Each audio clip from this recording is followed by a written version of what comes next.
Have you heard of situations where, or even as a locums company, staffing company, where the contract management groups or hospital systems are not compensating docs for work? Um, so that does happen. And the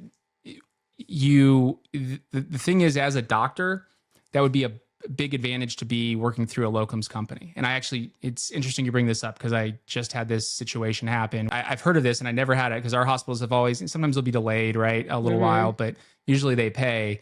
And so the doc did his work several weeks filling in for someone who was out, but it wasn't a big organization. And they're like, well, we can't pay this. Right.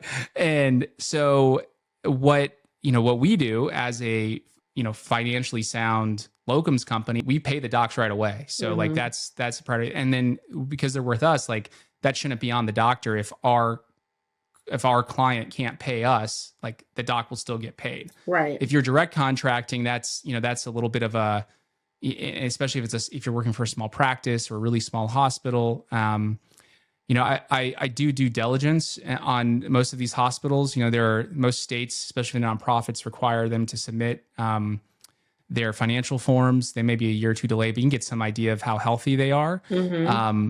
Certainly, if you're direct contracting and you're worried about paying, I mean, it would be, I say net 30 terms are reasonable for a company. Sometimes they'll want to do net 90. If you're direct contracting, I mean, the latest I would go with getting paid would be 30 days.